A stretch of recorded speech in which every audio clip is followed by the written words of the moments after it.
चारों भाई बैठे हैं और उसी समय नारद जी घूमते हुए और वहां जाते हैं और जाकर क्या देखते हैं कि बहुत विचित्र सा नजारा वहां पड़ रहा है। आश्चर्य से चकित है नारद जी और वहां पर चारों भाई देख रहे हैं कि नारद जी बड़े सुंदर आ रहे हैं। नारायण नारायण करते नारद जी का आगमन हुआ और उनका मुख लटका हुआ है। क्या हुआ है? उदास है उनका चेहरा। सनक सनंदन सनातन कुमार कहते हैं, भाई नारद जी आपका मुंह उतरा हुआ क्यों है? आप नाराज सा क्यों लग रहे हैं? आपका मन उदास क्यों है?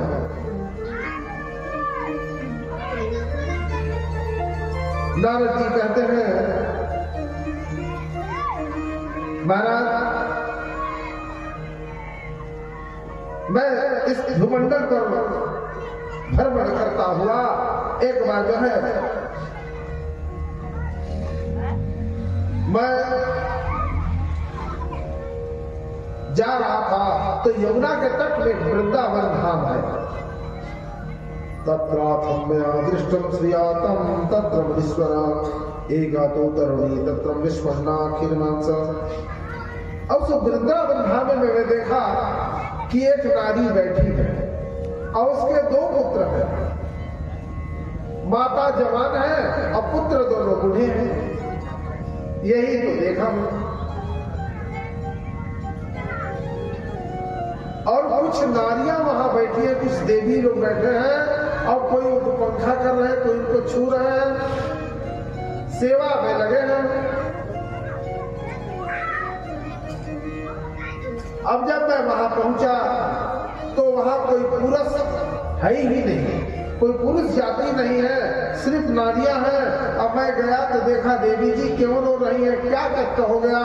ऐसा जाकर के महाराज मैंने पूछ दिया, पर किसी ने उसका जवाब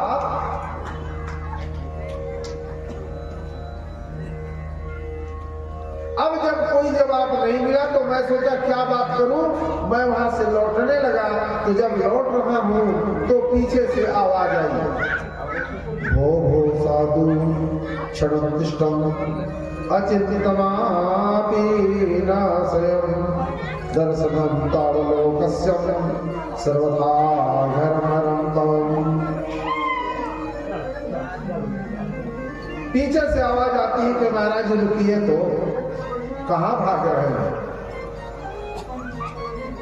अरे बड़े मुश्किलों से संत साधुओं का दर्शन होता है और उनके दर्शन से सभी प्रकार के पाप ताप संताप नष्ट होते हैं। न जाने कितने जन्मों के बाद भाग उदय हुआ है कि आपका दर्शन हुआ और उसमें भी आप जो है हमको छोड़कर जा रहे हैं। नारद जी कहते हैं, देवियां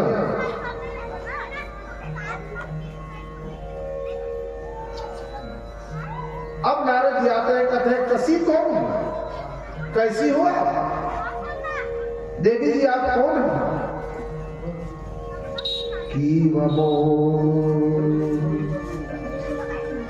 और फिर आपके सामने दोनों कौन है? फिर आप रोती क्यों है? बट देवी संस्कारम सर्वस्य दुःखस्य कारणम। आपका दुख का कारण क्या है बताइए। तो वो दो पुत्र उनके सामने लेटे हुए हैं और माँ जो है तरुणी है, जवान है। कहती है, अहम भक्ति दीक्षात इमो में तन्यो बतो ज्ञान वैराग नामानो काले योगे जर्जरो। महाराज मेरा नाम भक्ति है और दोनों मेरे पुत्र हैं जो बूढ़ी अवस्था में हैं। ये दोनों मेरे बच्चे हैं, इनका नाम ज्ञान और वैराग है और मेरी नाम है भक्ति। भक्ति के कितने पुत्र हैं? भक्ति के दो पुत्र हैं, ज्ञान और वैराग्य। कल आप लोगों को कोई पूछ दे कि महाराज जी कथा में बताए क्या भक्ति के कितने पुत्र हैं, तो बताओगे आपके 2 पुत्र हैं, पहला ज्ञान और दूसरा वैराग्य।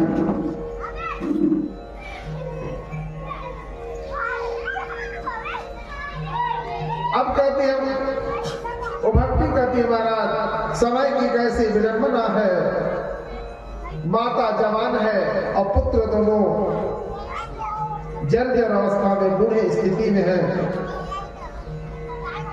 बोले कहे तो मैं अपना पूरा इतिहास बताऊं। नारद जी को बताती है कि मैं दक्षिण भारत में मैं पैदा हुई, कर्नाटक में बढ़ी, महाराष्ट्र में मेरा कहीं कहीं पर बड़ा सम्मान हुआ। अब जो है मैं इधर आने को हुई तो पाखंडियों ने मेरा अपमान कर दिया। अब वृंदावन में मैं आई तो मेरा उम्र जो है तरुण हो गया, लेकिन मेरे बच्चे ज्यों का त्यों बड़े हैं। महाराज नारद जी को एक क्षण के लिए समझ लिया, विचार किया कि ज्ञान और वैराग्य के पूरक है। अगर आपको ज्ञान चाहिए, आपको ज्ञान चाहिए तो भक्ति करना पड़ेगा। आपको ज्ञान चाहिए तो वैराग्य करना पड़ेगा। देखिए भागवत का अर्थ क्या है?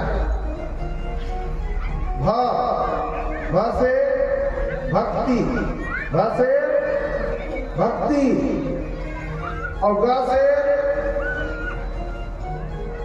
ज्ञान, ग से ज्ञान भग, व से वैराग्य, व से वैराग्य और त से त्याग। भ से भक्ति, ग से ज्ञान, व से वैराग और त से त्याग। यही शिक्षा तो है भागवत में।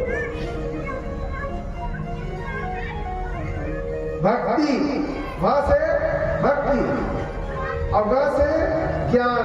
भक्ति के कितने पुत्र हैं? 2। कौन कौन? भ से भक्ति, ग से ज्ञान, व से वैराग्य। 2 पुत्र हुए। अब त से त्याग। ये त्याग कौन है? नाती है। कौन है? त्याग। शराब को त्याग, मांस को त्याग, बुराई को त्याग, दूसरे का धन को जलने वाले मन को त्याग, दुनिया को भटकाने वाले विचार को त्याग, किसी का धन लूटने का विचार को त्याग, अपने जीवन को उबार ले। यही इसका कभी कर बजा। भागवत की शिक्षा तो यही है। व से भक्ति, ग से ज्ञान, व से वैराग्यता से त्याग। ये 4 शिक्षा मिलता है और 4 चीज बुराई दूर हो गया तो संत बन जाता है। क्या बन जाता है? संत बन जाता है। कैसा संत? संतन के सहनागरे, संतन के सहलागरे, तेरी अच्छी बनेगी। संतन के सहलागरे, तेरी अच्छी बनेगी। संतन के सहलागरे, अच्छी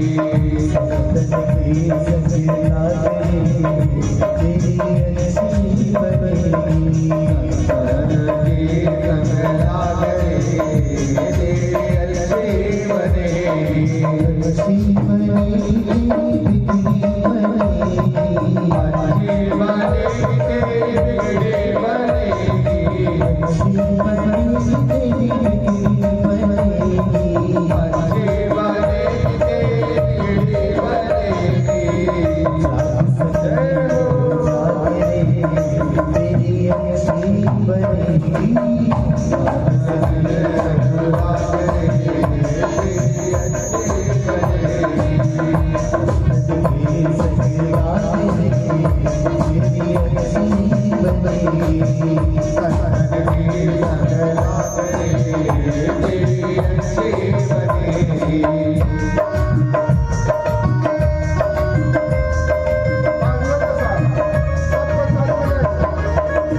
बने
वृंदावनस्य संयोगातं पुनरन्तं तरणीत्वा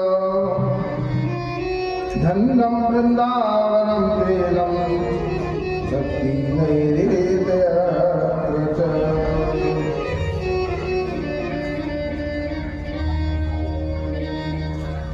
नारद जी उस ज्ञान वैराग को सचेत करने का कितना भी प्रयत्न किया, फिर भी सचेत अवस्था प्राप्त नहीं हुआ। तो नारद जी चले गए बद्रिका विशाल में। सनक सनंदन सनत कुमार जी से मुलाकात हुआ और वहां सनत कुमार जी ने कहा, नारद जी चिंता तो उसको होता है जिसके साथ कोई परिवार होता है, जिसके साथ दुनिया होता है। आपका तो कोई रोने वाला भी नहीं है, फिर आप चिंतन किस बात की? साधु महात्माओं को कभी चिंतन नहीं होता।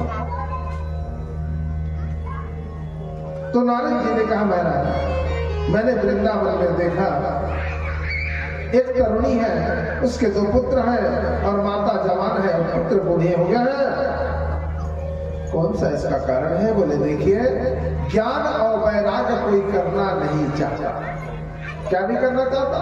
भक्ति करना नहीं चाहता, इसलिए ज्ञान और वैराग्य को कोई खरीदने वाला। अब जो है नारद जी बद्री विशाल जाते हैं। भगवान ने कहा सत्कर्म करो। नारद जी ने श्रीमद् भागवत कथा का अनुष्ठान किया और ज्ञान वैराग्य उस कथा को सुन करके जवान हो गए। बोली वृंदावन बिहारी लाल की, बोली भागवत भगवान की। अब जो है सूत जी महाराज 88,000 ऋषि को बता रहे हैं कि एक समय की बात है, आत्मदेव नाम का ब्राह्मण था और वह उसका कोई संतान नहीं था। उसका कोई संतान नहीं था, धन तो बहुत था पर खाने वाला कोई नहीं था। और कलयुग में देखिए पराया है, जिसके घर खाने वाले 4 हैं तो धन की कमी है, और जिसके घर खाने वाला कोई नहीं उसके घर अपार धन है। ये कली का प्रभाव। आत्मदेव नाम का ब्राह्मण है और उसके घर में एक गौ भी है। एक गौ है श्यामा रंग का, उसका भी कोई संतान नहीं है। अब आत्मदेव ब्राह्मण पेड़ पौधा भी लगाया है, लेकिन दुर्भाग्य देखिए, ना पेड़ फल रहा है, ना गौ बच्चा दे रही है, ना पत्नी का बच्चा है, कहीं तरफ से कोई लाभ नहीं। ब्राह्मण जो है जिधर जाता है, जिधर से सुनता है, कहता है अरे ब्राह्मण का मुख देखने लायक नहीं है। क्या? केवल निर्वंशी। सुबह सुबह निर्वंशी का दर्शन करना, ये ब्राह्मण का मुख देख लेना खराब। अत्र इतिहासं पुरातनम् अत्र सर्वण मात्रेण पापहानि प्रजायते। अब ब्राह्मण सुना, रोज सुनता था पड़ोसियों से ब्राह्मण ठीक नहीं है, इसका मुझे देखना चाहिए। तो एक दिन घर से निकल पड़ा और जाते हुए एक जंगल में पहुंच गया। प्यास लगी, नदी में देखा तो जो पानी को छुए वो कीड़ा पड़ा। फिर एक सरोवर में गया और पानी को ऐसा करके उसी पानी को पी करके अपना प्यास बुझाया और वहीं बैठ गया। उतने में एक साधु महात्मा जी आ गए। महात्मा जी आए, उनको भी प्यास लगी और जल उन्होंने भी तालाब सरोवर में पिया, आकर के वहीं पर बैठ गया।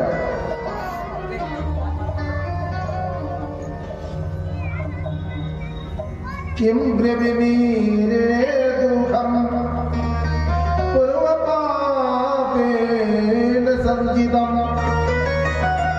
मदिया पूर्वजातस्त्वयं कवोषणं भूतुभुञ्जम्।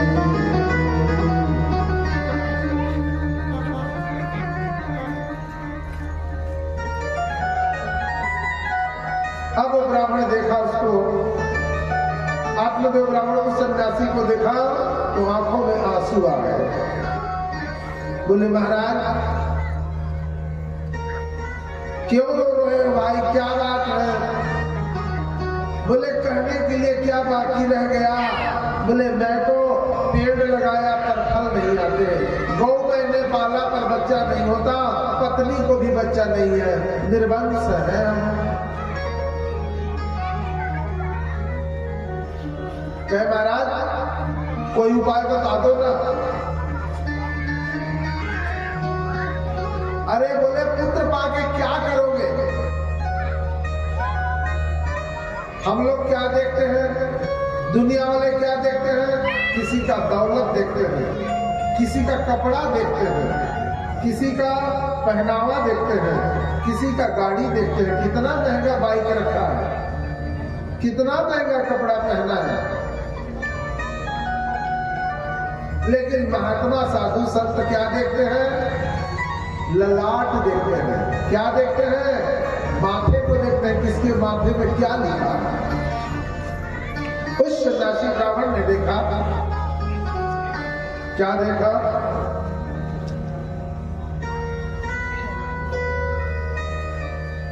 मुंजगानम पदारूपम बलिष्ठम कर्मणो गति विवेकम तो समासाध्यम अपत्यम संसार।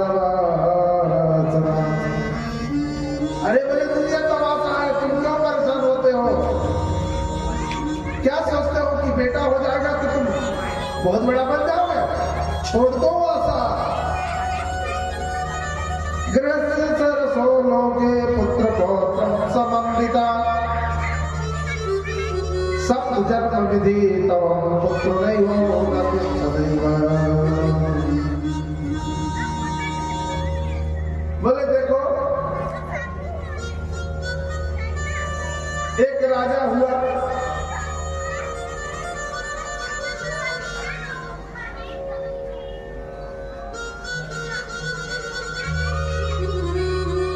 यशोदा मैया को देखो, दूसरे का पुत्र मान करके सुख किया।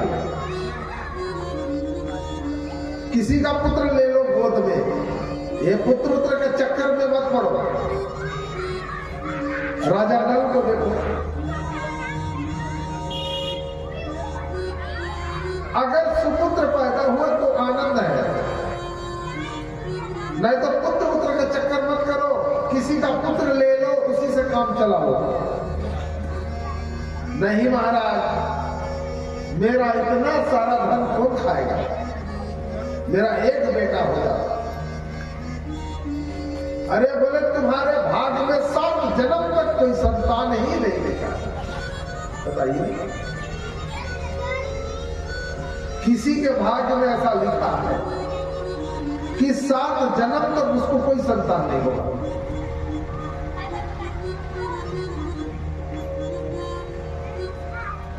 कथम रोदसी विप्रम तुम काते चित्तावलयसी।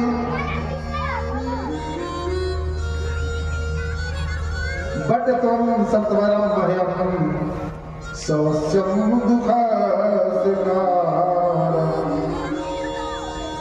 मुझे उपदेश मत दो भैया, अगर आपके पास कोई उपाय हो तो बतला दो।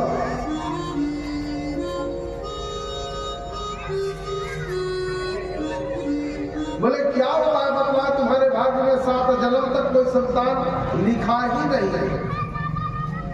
तो बोले मर जाए तुम्हारे आगे हम, इसी तालाब में डूब के मर जाए, जहर खा ले, जीवन समाप्त कर ले, क्या करें,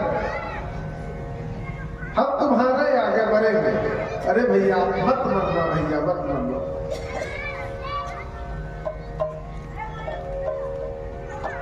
बोले बता दो महाराज, नहीं तो हम तो मरेंगे। झोली से फल निकाले, क्या किए, एक झोली से फल निकाले। अरे बोले ले तुम्हारी पत्नी को खिला देना। हाँ महाराज, बेटा होगा, कहे जाओ खिला देना। फल को लिया, झोली में डाला, चला आया बड़े आतुर से। सोचा था कि आज लौट के नहीं आऊंगा, उपाय नहीं मिलेगा तो घर ही लौटूंगा नहीं। निज इच्छा निर्मित तनु माया गोपाल। उपाय मिल गया, घर में लाया। ओ पड़तानी, आज गलियारे से आवाज लग रहा है, पड़तानी सुनो। क्या बात है पंडित जी? बोले लो ये फल है, खा लो बेटा होगा। अरे बड़े बड़े वैद्यराजों से दिखाया, बड़े बड़े दवा किए, ये फल खाने से कोई बच्चा होता है? अरे बोले तुम खा के तो देखो, ये ऋषि का प्रसाद है, ये संतों का प्रसाद है, गुरु का प्रसाद है, हो सकता है आशीर्वाद से बड़ा हो।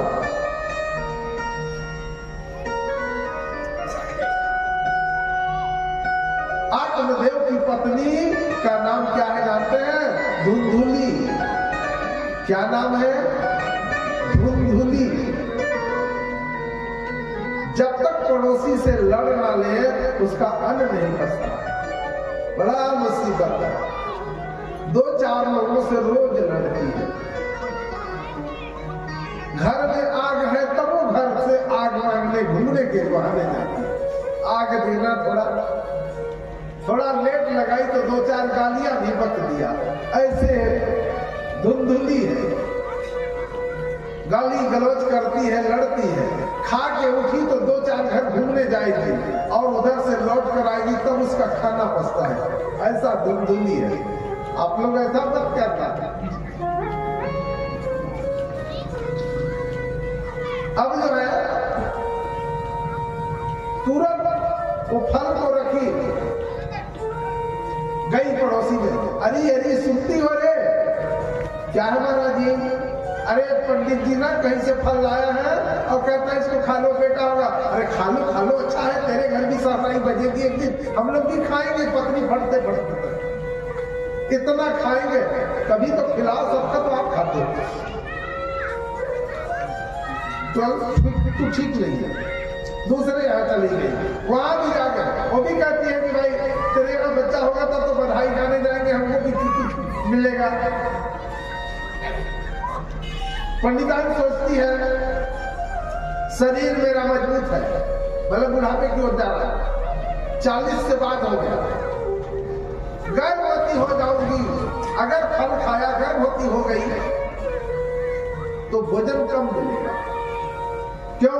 पेट भर तो बच्चा रहेगा, तो खाऊंगी कहां से? अब कम खाऊंगी तो शरीर हो जाएगा कमजोर। अगर कहीं गांव में हाथी आ गया, सब भाग जाएंगे, लेकिन मैं फंस जाऊंगी, मरूंगी। अगर किसी कारणवश घर में आग लग गई, गांव में कहीं पर आग लग गई और मैं भाग ना पाऊं, मेरा शरीर वजन हो जाएगा, भाग ना पाऊं तो मेरा शरीर जल के खत्म हो जाएगा।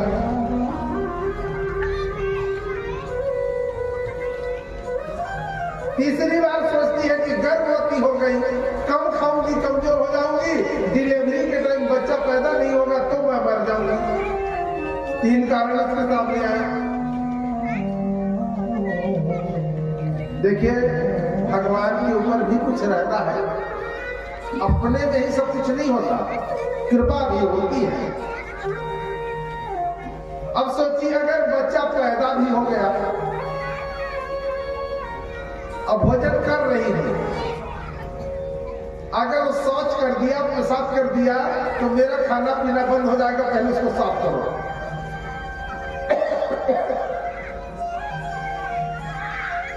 अगर रात को पेशाब कर दिया कथरी पर, तो गीला में मुझे सोना पड़ेगा, सूखे में बच्चे को सुलाना पड़ेगा।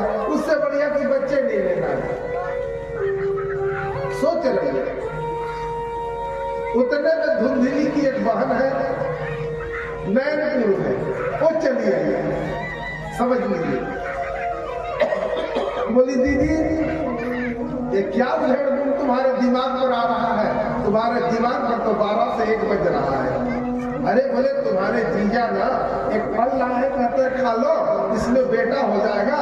और मैं वही सोच रही हूँ कि बच्चा कैसे होगा, कहीं आड़ा तिरछा हो गया तो दिक्कत, कहीं पैदा नहीं है तो दिक्कत, और हमें कमजोर हो जाएंगे वो दिक्कत।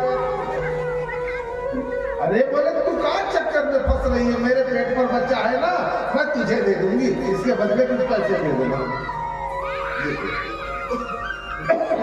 उसकी बहन है, वो कहती है कि इसके बदले में पैसे दे देना, और मेरे पेट में जो बच्चा पल रहा है उसी को मैं दे दूंगी।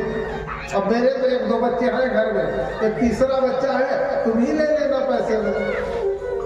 बोले चलो ठीक है। अब क्या करें? ये फल सच्चा है कि झूठा? तो इसको खिला दिए गौ को। किसको खिला दिए? गौ को। गौ को फल खिला दिए। अब वो गौ गर्भवती हो गई। अब इधर पंडिताई चादर वो तो तकिया को पेट में बांध के गर्भवती का नाटक जैसा बना के रखे। पंडित जी बढ़िया बढ़िया लाए, खूब मस्ती से खाए, कभी मलाई बर्फ, तो कभी रसगुल्ला, तो कभी जलेबी, तो कभी खोआ जलेबी, तो कहीं सोच रहे हैं बेचारी गर्भवती है तो ऐसा ना हो कि बच्चा तरस जाए खाने के लिए। सब कुछ लाते थे, वो गटागट मार रही है। क्रिया चरित्रम दैयो नजारम। अब जो है 9 महीना का अंत समय हुआ, उसके बहन को बच्चा हुआ, तुरंत पहुंचा, नहीं समेत बच्चा को लाके दे दी है। अब पड़ताई करना, उसको खोल खाल के फेंकी है और बच्चे को सुला दिया, रोने लगा। दाई को बुलाए, जा करके दाई उसका दाल छेदन किया। अब जो है दाल छेदन के बाद पंडित जी को जाकर खबर दिए, महाराज बेटा हुआ। अरे बधाइयां होने लगी। अब जो है थोड़ी देर के बाद गैया भी बच्चा दे दिया। अब उसका कान जो है गौ की तरह है, लेकिन है आदमी। बोलिए गौ करण भगवान की जय। उसका कान कैसा है? गौ की तरह, इसलिए उसका नाम क्या रख दिए? गौकर्ण। और धुंधुली का बेटा का क्या नाम रखा गया? धुंधकारी। क्या? धुंधकारी। धुंध का मतलब ढूंढरा, अंधेरा, कारी मतलब करिया। दुराचारी। अब वो गौकर्ण साधु का प्रसाद था, तो बड़ा ज्ञानी बन गया और ये दुष्ट बन गया।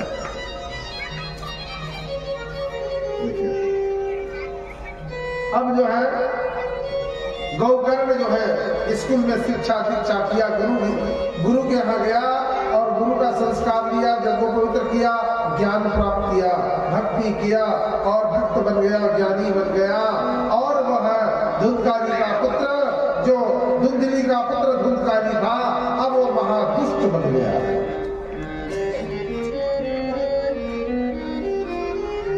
अब वो जो है जिधर से आता, बाबूजी पैसा दो, बाबूजी पैसे दो।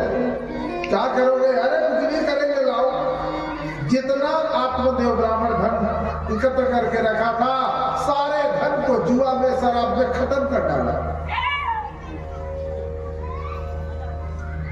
अब जो है गौकर्ण जी जो है गुरुकुल से विद्या पढ़ करके आगे महाज्ञानी बन गए। अब जो है देखते हैं कि पिताजी पहले बच्चा नहीं था तो परेशान थे, आज बच्चा हो गया तो बच्चे के बारे में परेशान हो, है कि नहीं? अब जो है बच्चे के परेशान से देखा कि पिताजी का नींद भूख हराम हो गया है, तो अकेले में जाकर पिताजी आप घर को त्याग दीजिए और वानप्रस्थ हो जाइए, वैराग्य ले लीजिए, चले जाइए किसी तीर्थ स्थल पर और जा करके वही राम राम जपिए और जो भी है वहां जो मिल जाए उसी को भरण पोषण करके अपना को संतोष कीजिए। और जो है आत्मदेव ब्राह्मण एक दिन रात्रि में उठे और भोर पहर में अपना कपड़ा लत्ता समेटे और किसी से बात न करते हुए झोला लेकर के निकल पड़े, क्योंकि उनका जितना कमाया हुआ धन था वो सारा धन को उन्होंने खत्म कर डाला। पुत्र तो का धन संचय और पुत्र सपुत्र तो का धन संचय। अरे पुत्र पैदा हो गया, अगर सही पुत्र पैदा हो गया तो धन की जरूरत नहीं है, खुद कमा लेता है। और अगर आपके पास करोड़ों अरबों की संपत्ति है, अगर कोई पुत्र पैदा होगा तो धन को नाश कर देता है। बोलना पड़ेगा राधे राधे। आत्मदेव ब्राह्मण चला गया और वो लड़का, अब पिताजी चले गए तो मां को परेशान, जिधर से आए भैया पैसे दो, जिधर से आए भैया पैसे दो।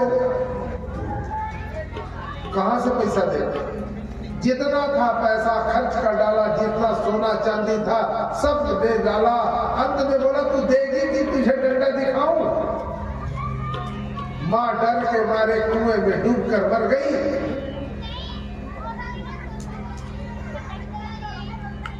अंतिम संस्कार किया, इसकी सदगति नहीं थी।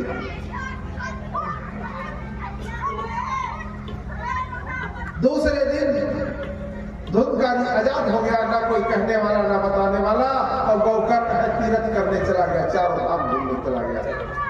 अब 4 वैश्या को रखा घर में। कितना? 4 वैश्या लोगों को। कोई मांस बना रहा है, कोई शराब पिला रहा है, कोई मालिश कर रहा है, कोई और जमीन बेच के, धन बेच के ऐसो आराम जीवन बिताने लगा।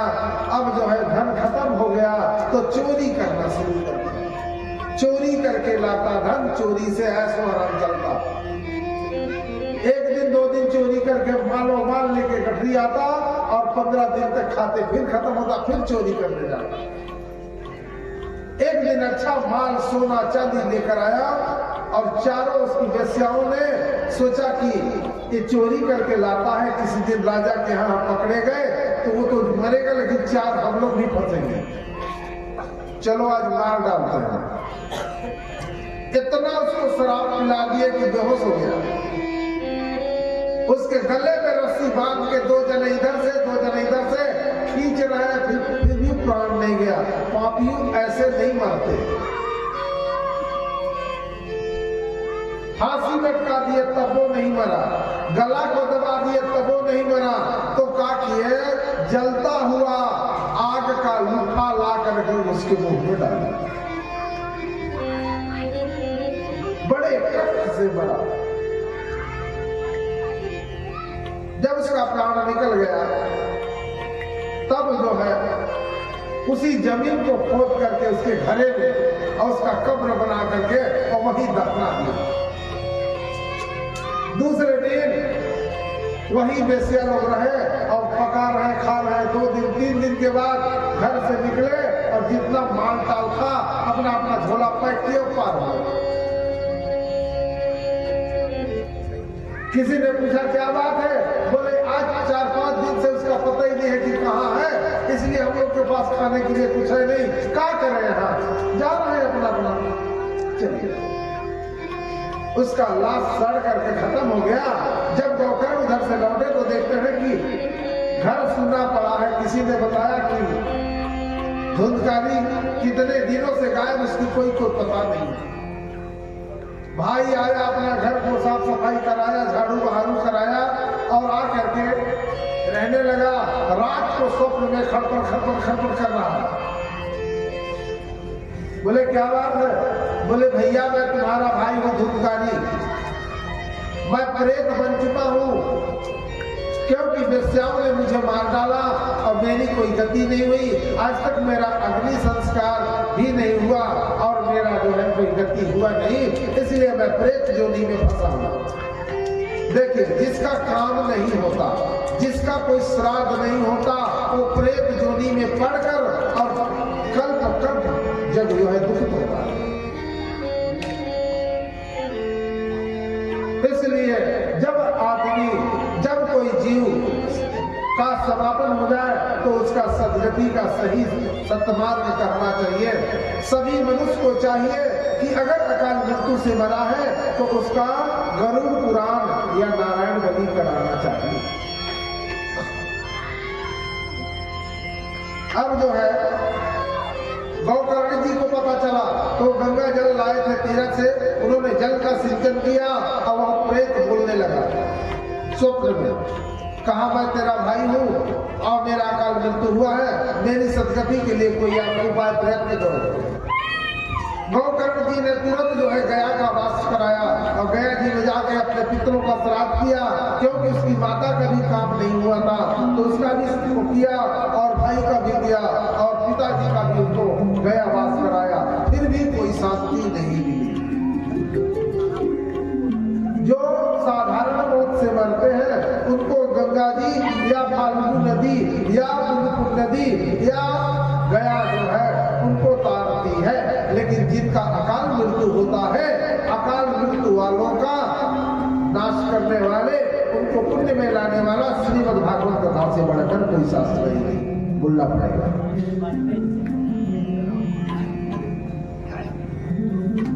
अब जो है वहां से लौट कर आए तो देखे तो ज्यों का तेल पड़ा है। ये रात को स्वप्न हुआ, बोला भैया मेरा गति हुआ ही नहीं, कोई और उपाय करो, मेरा कोई गति हो रहा है नहीं, क्योंकि अकाल मृत्यु से मौत हुई है। तो गौकर्ण जी ने क्या किया, सूर्य नारायण को रोका, सूर्य नारायण को रोका और सूर्य नारायण कहते हैं बोलो भाई क्या बात है? तो बोले महाराज मेरा भाई का अकाल मृत्यु हुआ है और मैं क्या करूं, कैसे उसकी उद्धार हो? तो सूर्य नारायण कहते हैं सत्कर्म करो, सत्कर्म करो, सत्कर्म करो। क्या कहते हैं? सत्कर्म करो। सत्कर्म क्या है?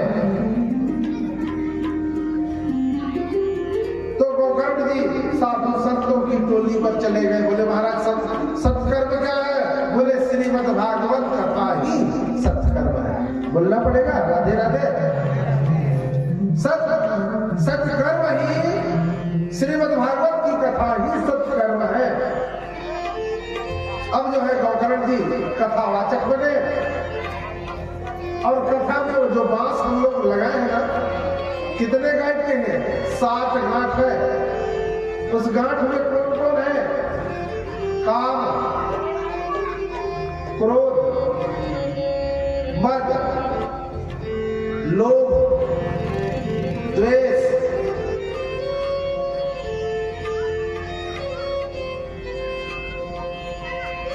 और काम, क्रोध, मद, लोभ, द्वेष, विद्वेषण, मन में जो कुविचार है, यही 7 का गैंठ है। और जब कथा सुनते हैं तो 7 गैंठ में फटता है। अब गौकर्ण को बुलाया कि भाई कथा में बैठे हैं, तो उन्होंने आह्वान किया किसका? अकाल मृत्यु वाले का। धुंधकारी को बुलाया, धुंधकारी आया। अब देखा मैं कहां बैठूं, तो बांस का पोला पड़ा था, उसी में बैठ गया। कहाँ बैठ गया? बांस के उस कोने पे, और कथा सुनने लगा बैठकर। 7 दिन में उनको उसको मोक्ष हो गया। गौकर्ण को कथा से धुंधकारी का 7 दिन में मोक्ष हो गया। 7 दिन में विमान आया। विमान से उतरे कहे भाई धुंधकारी कौन है? धुंधकारी दिव्य देह को प्राप्त किया और खड़ा हो गया। बोला महाराज मैं ही हूं धुंधकारी। बोले इस विमान पर बैठ जाओ। अब तो भाई बवाल हो गया। बोले हम लोग भी तो गांव वाले कथा सुने हैं, तो रात इसी के लिए क्यों आया, सबके लिए क्यों नहीं आया? बोले इसलिए कि 1 कई वर्ष हो गया इसको मरे, इसकी आयु समाप्त हो गई, इसलिए इनके लिए रथ आया है। और आप लोग का उम्र अभी बाकी है, इसलिए आप लोगों के लिए रथ नहीं आया। ये नंबर 1। नंबर 2 कि आप लोग खा खा के कथा सुन रहे हैं और ये धुंधकारी जो है ये हवा पीकर कथा सुना। कारण 2, तो जब आपका भी नंबर आएगा तो आपके लिए भी रथ आएगा। इसलिए चिंतन मत कीजिए, कथा का फल कभी निष्फल नहीं होता। और जो है रथ पर बैठ करके और जो है धुंधकारी भगवान के दिव्य धाम को चला गया। कि श्रीमद् भागवते महापुराणे पंचमोध्याय प्रेम से वृंदावन बिहारी लाल की जय। बोले भागवत भगवान की जय। ठाकुर जी अगरबत्ती जल रहा है, बताओ ना। हाँ सब देखिए ना, दीपक वो सब जलना चाहिए। चलिए स्वागत।